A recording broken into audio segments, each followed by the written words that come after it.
আসসালামু আলাইকুম। আপনারা সবাই কেমন আছেন? আশা করি সবাই ভালো আছেন। আজকে আমরা খুবই খুবই গুরুত্বপূর্ণ 5টি ম্যাথ করব, যা বিভিন্ন জব পরীক্ষায় যেগুলো বারবার এসেছে। সো চলুন দেরি না করে সেগুলো আমরা করা শুরু করি। সো ফার্স্টে আমাদের যে ম্যাথটা রয়েছে আমাদের এখানে এ কিউব মাইনাস বি কিউব সমান সমান 513 রয়েছে এবং এ মাইনাস বি সমান সমান 3 দেওয়া রয়েছে, এবং তাহলে আমাদের মান বের করতে হবে হচ্ছে এ বির। সো ফার্স্টে আমরা তাহলে এ কিউব মাইনাস বি কিউবের সূত্র আমাদেরকে জানতে হবে, মুখস্থ করে রাখতে হবে। সো আমরা আগে প্রশ্নটা লিখি এখানে। এখানে আমাদের এ কিউব মাইনাস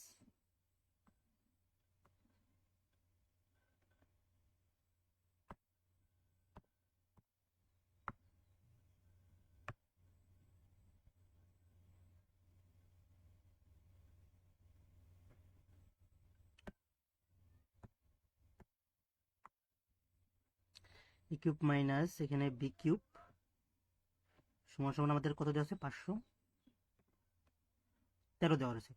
তাহলে আমরা এখানে বা লিখবো, বা লিখে এ কিউব মাইনাস বি কিউবের সূত্র লিখবো। তাহলে এখানে এখানে মাইনাস হবে। এখানে দুইটা সূত্র আছে, কিন্তু আমাদেরকে মাইনাসটা দিয়ে করতে হবে। কারণ কি, আমাদের মান কোনটা দেওয়া রয়েছে আমাদেরকে সেটা ঠিক রাখতে হবে। যেখানে কিন্তু মান কিন্তু আমাদের এখানে এ মাইনাস বি সমান 3 দেওয়া রয়েছে। সো আমরা প্লাসের সূত্রটা কিন্তু নিলে হবে না। তাহলে এ মাইনাস বি কিউব প্লাস, এই পাশে প্লাস হবে, এবারে কি 3 A B A minus B. তাহলে এটা সমান সমান আমরা কত লিখতে পারি? 513, যেটা আমাদের দেওয়া রয়েছে প্রশ্নে, ওইটা। তাহলে আমরা শুধু এ কিউব মাইনাস বি কিউবের সূত্র লিখলাম। এবার আমরা এখানে মান বসাই দিব। দেখেন আমাদের মান শব্দ একদম সোজা, কিন্তু অঙ্কটা একদম সোজা। এম এন এস বির মান দেওয়া আছে আমাদের 3, এখানে কিউব লিখবো, প্লাস এখানে 3 দিব,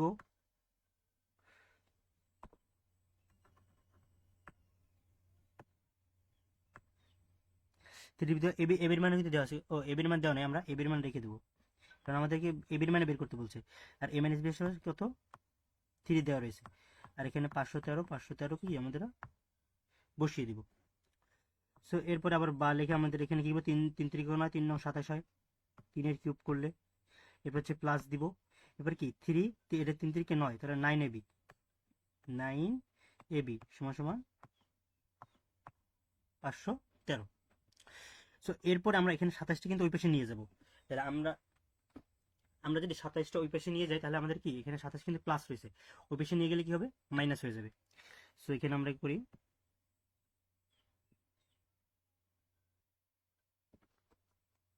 27টা আমরা এখানে ওই পাশে নিয়ে যাব। সো এখানে সমান সমান এখানে 9 এবি রেখে দেবো। 9 এবি রেখে দেওয়ার পর এখানে কত থাকবে? তাহলে ওই পাশে 513, এখানে মাইনাস 27। আচ্ছা, এখানে একটু লেখায় সমস্যা আছে, 27। সো এরপর এখানে আমাদের তাহলে 27 এখানে বিয়োগ করলে কত হয়? আমরা এখানে সরাসরি বের করে নেব। আমাদের বিয়োগ করলে হচ্ছে এখানে 486 হয়। 27 13, এটা আমরা বিয়োগ করে আপনারা বের করে নেবেন। তাহলে এখানে এ বি সমান সমান কত হয়? এখানে হবে হচ্ছে 486, এটা আমাদের বের হয়েছে। তো এখানে 486 বের হওয়ার পর এখানে এ বি আমরা রেখে দেবো। এখানে 9 যে রয়েছে, 9 কিন্তু ভাগাকারে রয়েছে। তাহলে 9 এর পাশে চলে গেলে আমরা কি জানি? গুণাকারে রয়েছে, এ পাশে গেলে ভাগ হয়ে যাবে।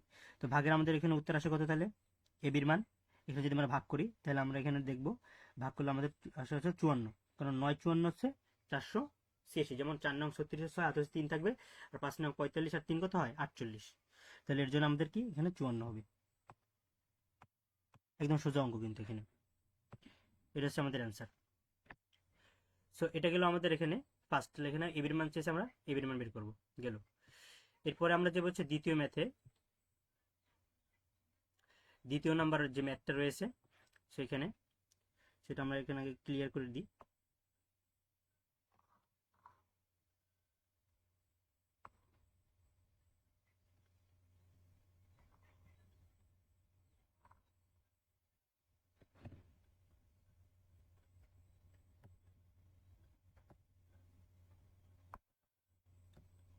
আমরা এখানে অঙ্কটা পড়ি। অঙ্ক আমাদের কি রয়েছে যে শতকরা বার্ষিক কত হারে সুদে এখানে 60,000 টাকায় 5 বছরের সুদ 6,000 টাকা হবে। তো এখানে আমরা একটা সূত্র দিয়েও করতে পারি, আবার আমরা লিখে লিখেও করতে পারি, দুই নিয়মে। তা আমরা এখানে আমরা পরীক্ষার সময় করবো, আমাদের সময় কম থাকবে, তাই আমরা সূত্র দিয়ে করার চেষ্টা করব। আমরা লিখে লিখে করতেও পারি, সমস্যা নেই, দুইটাই সহ্য করা যায়। আমরা সূত্র দিয়ে করি। তো এখানে আমরা মানগুলো এখানে লিখবো। আমরা প্রথমে হচ্ছে আমাদের পির মান দেওয়া আছে, আমরা এখানে এই পেশে এই মানগুলো এই পেশে লিখি। এখানে পি দেওয়া আছে কত, আমাদের পি মানে আসল, তাহলে এত টাকার আসল, তাহলে এখানে পি দেওয়া আছে কিন্তু 60,000 টাকা।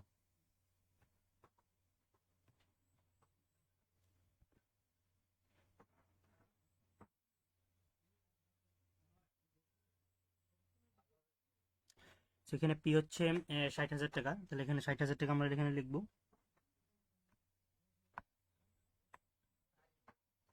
সেটা আমরা একটু এই পেশে লিখি।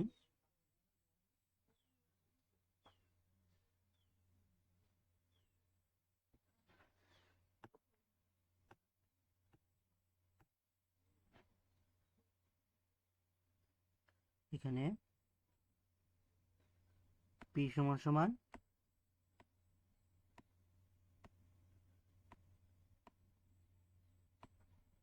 60,000 টাকা। এরপর হচ্ছে আমাদের কি এন, এন রয়েছে। এন মানে কি আমরা জানি, এন মানে হচ্ছে বছর, তাহলে বছর হচ্ছে আমাদের দেওয়া আছে 5 বছর, 5 বছর। এবং আমাদের কি সুদ, সুদ মানে আয়, আমরা জানি সুদ বা মুনাফা, মুনাফাটা আমরা কি ধরি, আয় ধরি।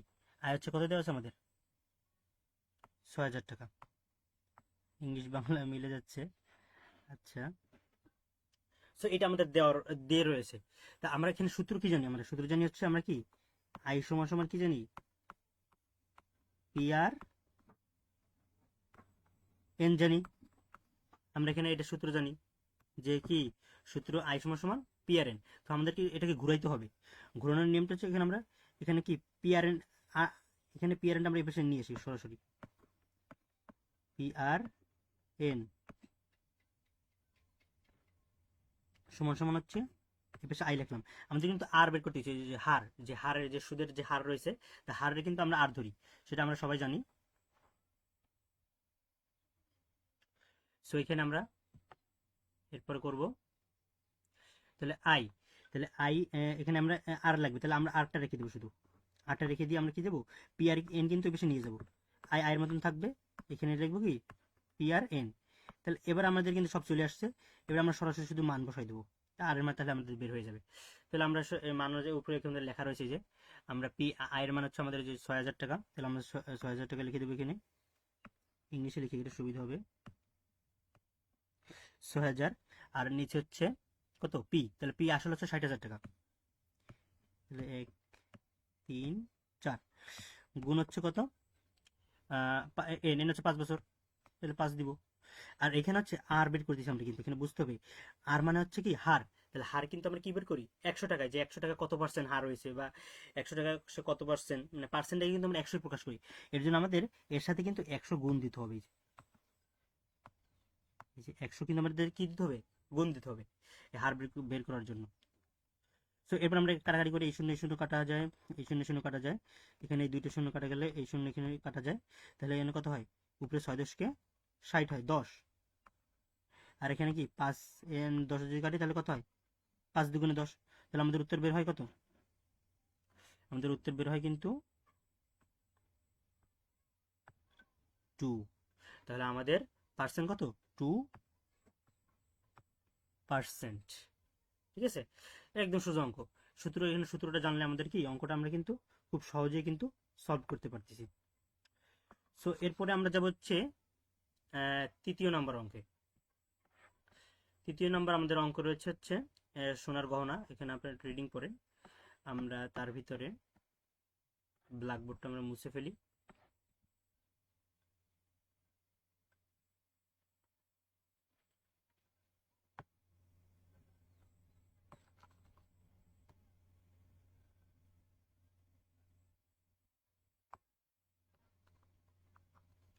সেখানে আমরা এটা পড়ি যে এখানে লেখা আছে যে একটি গহনা ওজন এত গ্রাম, 16 গ্রাম দেওয়া রয়েছে।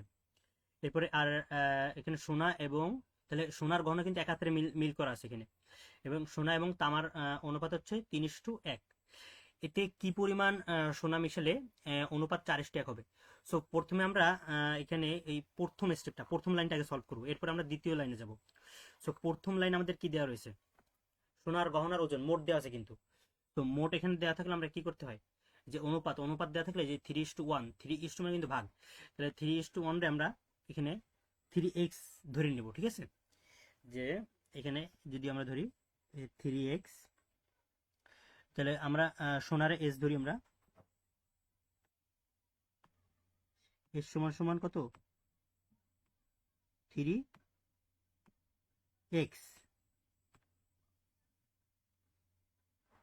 ধরলাম। আর হচ্ছে তামা, তামা সমান সমান ধরবো কত আমরা,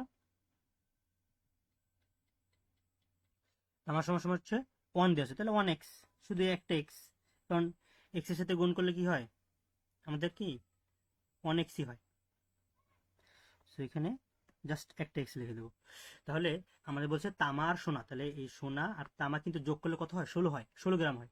তাহলে আমরা এখানে 3x, তাহলে প্রশ্ন মতে, তাহলে পি মানে কি প্রশ্ন মতে, প্রশ্ন মতে কি দেওয়া আছে, যে এখানে 3x প্লাস এক্স দুইটা যোগ করলে কত হয় আমাদের, 16 হয়, এটা আমরা এখানে লেখাই আছে। তাহলে আমাদের এক্স এর মান বের করতে হবে। তো এখানে 3x আর 1x কত হয়, 4x, তাহলে 4x হলে এখানে 16 বসে যাবে।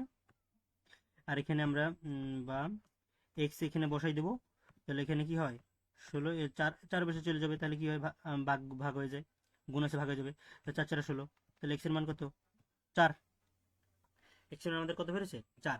এবার আমরা এক্স এর মানে গেলে কি এখানে বসাই দিব, আমাদের যে মান পেয়েছি, যে আমাদের 3x আর ই ছিল উপরে, সেই অনুযায়ী আমরা বসাই দেবো। এখানে আমরা একটু মুছে নিই এটা।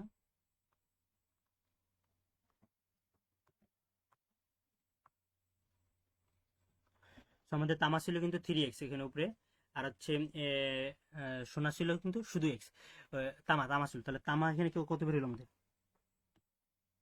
তামা কিন্তু শুধু এক্স ছিল, তাহলে এর জন্য তামা কত, এক্স এর মান কিন্তু এখানে যে এক্স মান 4, এখানে কিন্তু আমরা পাই গেছি যে, তাহলে তামা মানে হচ্ছে 4, তাহলে তামার পরিমাণ কত, 4 গ্রাম। এরপর এখানে সোনা, তাহলে সোনা হচ্ছে কত ছিল, 4x, 4x না 3x ছিল, 3x ছিল। সো এখানে 3 কোথায়, 3x, তাহলে 3 এর সাথে আমরা এখানে কি 4 গুণ দিব, তাহলে 4 গুণ দিলে আমাদের কত হয়, 12 হয়ে যায়। এটা কিন্তু আমাদের দুইটা ধাপে করতে হবে। সো এখানে 12 হয়ে যায়, সো 12 এখানে রাখলাম, তাহলে তামা এবং সোনার পরিমাণ কিন্তু পাই গেছি। এরপরে আমরা যাব কি দ্বিতীয় স্টেপে, আমাদের অঙ্কের যে দ্বিতীয় স্টেপ, দ্বিতীয় স্টেপে যাব। এই যে এখানে আমরা এটা দিয়েছি, এই আপনারা দেখতে পারেন, এই যে এটা তামার সোনার, তামা হচ্ছে 4 আর এর সময় 3x ছিল, তাহলে 3 4 12 হয়ে গেছে। এরপরে এরপর আমাদের দ্বিতীয় স্টেপে যেতে হবে। তো দ্বিতীয় স্টেপে যাওয়ার জন্য সেখানে আমরা বোর্ডের একদম প্রথমে চলে যাই। তামার সোনা, আমাদের তামা হচ্ছে 4 আর হচ্ছে নিচে এখানেই করে দিই, তাহলে হয়ে যাবে না, ছোট করে।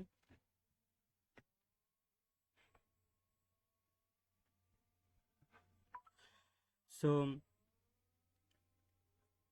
এবার ওখানে বলছে সোনা, এতে কি পরিমাণ সোনা মিশালে, তাহলে আমাদের সোনা মিশাইতে বলতেছে, সোনাটাকে বাড়াইতে বলছে, আমাদের তামা কিন্তু বাড়ানোর দরকার নাই। তাহলে আমাদের সোনা কিন্তু 12 গ্রাম বের হয়েছে, তাহলে 12 গ্রামের সাথে আমরা কিন্তু জানা নাই কি পরিমাণ মিশাবো, তো সে না জানা থাকলে আমরা সেটা কিন্তু ধরে নিব। তো আমরা ধরে নিব কিন্তু এক্স, কি ধরে নিব, যে আমরা ধরি, তাহলে এখানে কি লিখবো, ধরি এখানে সোনা মিশেলে, ধরি যে এক্স পরিমাণ সোনা মিশালে আমরা কি পাবো, ওইটা পাবো। তাহলে আমরা এখানে সোনার পরিমাণ কি রয়েছে আমাদের, 12 রয়েছে কিন্তু, 12, তাহলে আমরা 12-র সাথে কিন্তু এই করবো 12 প্লাস এক্স, তাহলে 12 প্লাস এক্স, আর হচ্ছে কি, তাহলে আগে হচ্ছে সোনা ও গহনা, তাহলে এখানে সোনার তামান, তাহলে সোনা এখানে পাইছি, এটা 12 প্লাস এক্স। এটা প্রশ্ন মধ্যে আমরা কি লিখতে পারি, এত ইস টু, এই যে এই সোনা পেয়ে গেছি, এত পরিমাণ মিশাইছি আমরা। এরপরে কি আমাদের এই যে ওয়ান রয়েছে, ওয়ান না তো, এখানে তামা বের হচ্ছিল কত, 4, তামা বের হচ্ছে যে, তামা আমাদের বের ছিল 4, তাহলে এখানে আমি 4 লিখতে পারি, সমান সমান কি হবে, এই যে 4:1 হবে। আমরা সব ইংলিশে লিখি, কত হবে, 4:1 হবে। সেটা আমরা এবারে কিন্তু আমরা এখানে খুব সহজে আমরা এটা ক্যালকুলেশন করতে পারবো। সেটা ক্যালকুলেশন আমরা উপর থেকে করি, উপরে এটা এটা মুছে দিই।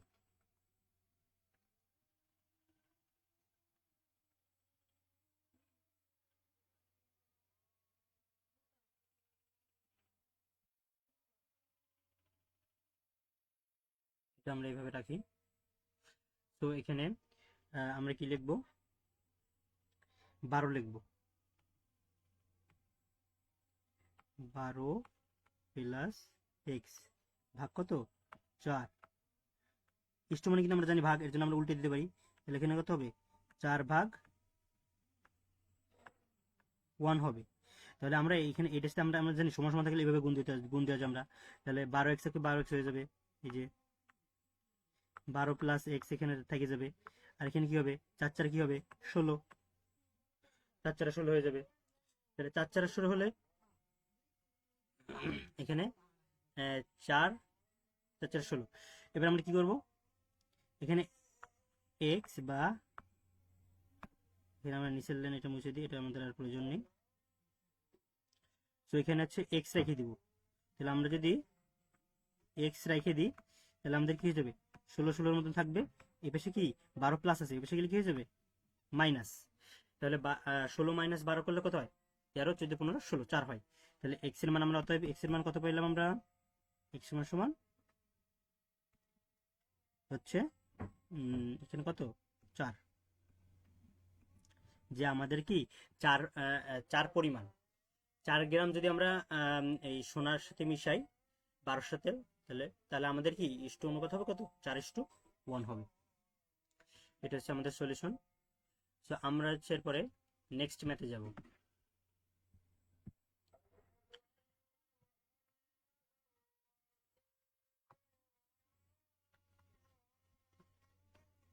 সো আমরা এখানে নেক্সট ম্যাথটা পড়বো আমরা, তার ভিতরে একটা ব্ল্যাকবোর্ডটা আমরা মুছি।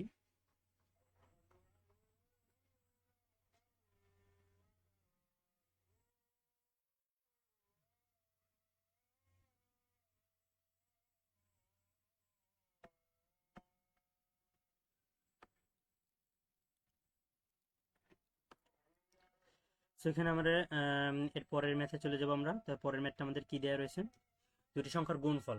এটা একদম সোজা অঙ্ক, আমাদের এটা শুধু সূত্রটা জানলে হচ্ছে, যে দুটি সংখ্যার গুণফল এত দেওয়া আছে এবং তাদের লসাগু এবং লসাগু দেওয়া আছে, গসাগু বের করতে বলছে।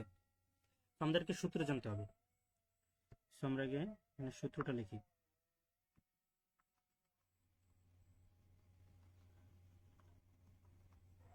আমরা কি জানি, যে আমরা লসাগুরে এল ধরি আর ঘষাগুরে জি ধরি। তাহলে আমরা কি জানি, আমাদের ঘষাগু বের করতেছে, আমরা কি জানি, ঘষাগু গুণ লসাগু। আমাদের সূত্র লিখতে হবে আগে, যে ঘষাগু গুণ লসাগু সমান সমান কি, এ গুণ বি। এই সূত্রটা আমাদের মনে রাখতে হবে। এ বি মানে হচ্ছে দুইটি সংখ্যা, এ একটা সংখ্যা আর হচ্ছে বি একটা সংখ্যা। তাহলে আমাদের দুইটি সংখ্যার গুণফল কিন্তু আমাদের কিন্তু দেওয়া আছে, যে 4235। তাহলে আমরা সরাসরি এখানে 4235 লিখে দেবো। এটা কিন্তু সূত্র, ফুল এটা সূত্র মুখস্থ করা লাগবে। তাহলে 4235, এটা আমরা এখানে লিখে দেবো, কারণ এটা দুইটি সংখ্যার গুণফল, এই যে গুণফল দেওয়া রয়েছে আমাদের এবি। আর এখানে আমাদের বের করতে বলছে কি, ঘষক বের করতে বলছি, যে লসাগু দেওয়া আছে, লসাগু দেওয়া আছে। তাহলে ঘষাগুটা আমরা রেখে দেবো, এখানে রেখে দিলাম, এখানে বাদ দিব আমরা। তাহলে গুণ লসাগু কত আমাদের দেওয়া আছে, 385। সো এখানে আমরা আমাদের ঘষক বের করতে, ঘষকটা রেখে দেবো। তাহলে আমাদের কি হবে অঙ্ক? 4 2 3 5 এটা, আর 3 8 5, এটা কিন্তু আমরা রেখে দেবো। তাহলে এখানে উত্তর যদি একটু ভাগ করি আমরা, তাহলে আমাদের ভাগ করে অ্যান্সার আসে কত? এটা আমরা ক্যালকুলেটর ভাগ করবো, কিন্তু ক্যালকুলেটর কিন্তু ব্যবহার করা যাবে না, কিন্তু শুধু দ্রুত কিন্তু অঙ্ক করতে হবে। তো এর জন্য আমাদের ভাগ গুণ এগুলো কিন্তু খুব দ্রুত কীভাবে করা যায়, এটা আমাদের এগুলো বাসায় প্র্যাকটিস করতে হবে, তাহলে কিন্তু আমরা দ্রুত করতে পারবো। তাহলে এখানে আমরা এটা সরাসরি করে দিই, এখানে 11 দিয়ে যায়, ঠিক আছে? 11 দিয়ে আমাদের গেলে আমাদের কি উত্তরটা হয়ে যায়, ঠিক আছে?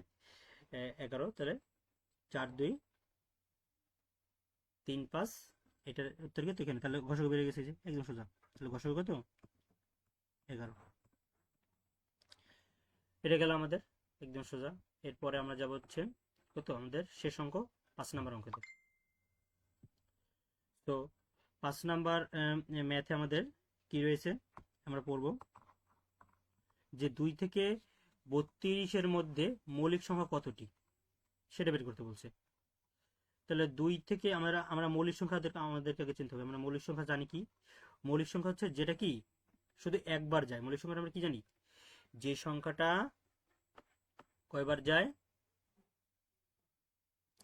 একবার যায়, তার গুণনীয়ক একবার হয়। যেমন আমরা একটু উদাহরণ দিয়ে আমরা বুঝাই, যে এখানে 7, যেমন 4, যদি 4 বলি, 8 বলি, যদি 8-এর কি কি গুণনীয়ক রয়েছে? 8 গুণ 1, তাহলে কি হয়? 8 হয়। 8 কি 8 হয়। আবার আমরা কি পাই? 4 দুগুণে 8 পাই।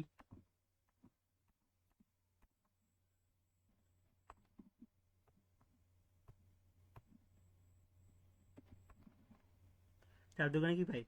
8 পাই। তাহলে এখানে গুণনীয়ক কতগুলো হলো? 1 হইলো, 2 হইলো, 4 হইলো, অনেকগুলো বের হয়ে গেছে গুণনীয়ক। কিন্তু যদি আমরা সাতের বের করি, এখানে 7-এর যদি গুণনীয়ক বের করি, তাহলে কি যায়?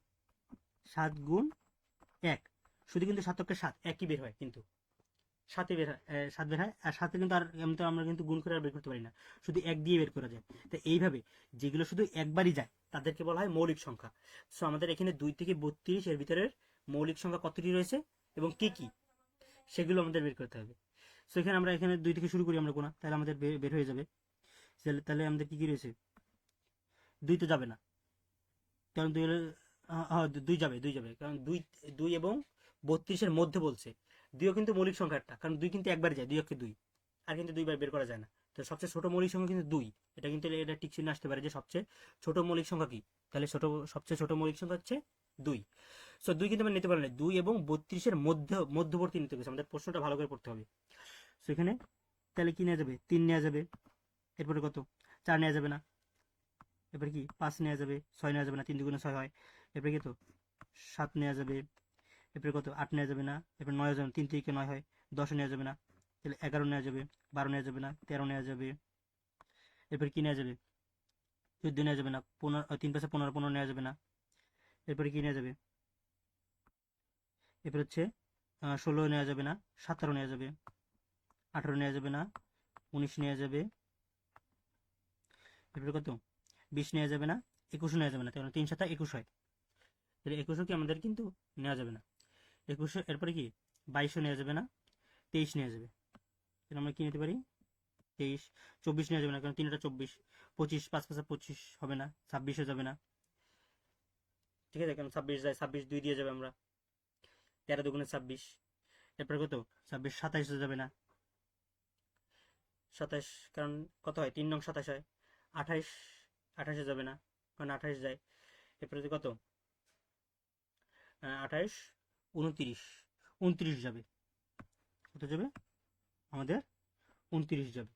29, এরপরে কত হয়েছে? 29, 30, 30 যাবে না, 30 তো 15 দুগুণে 30, 30, 29, এরপরে কি তো এরপরে তো 31, 30 না 31 যাবে। আর 32 তো লাগবে না আমাদের, তাহলে এইটা। তাহলে আমাদের কয়টা হইলো? এর ভিতরে মোট কয়টা হয়েছে? 1টা 2টা 3টা 4টা 5টা 6টা 7টা 8টা 9টা 10টা। তাহলে আমাদের কয়টা বেশি? আমাদের 10টা। যে আমাদের কি 2 থেকে 32 পর্যন্ত মৌলিক সংখ্যাটা রয়েছে, 10টা রয়েছে।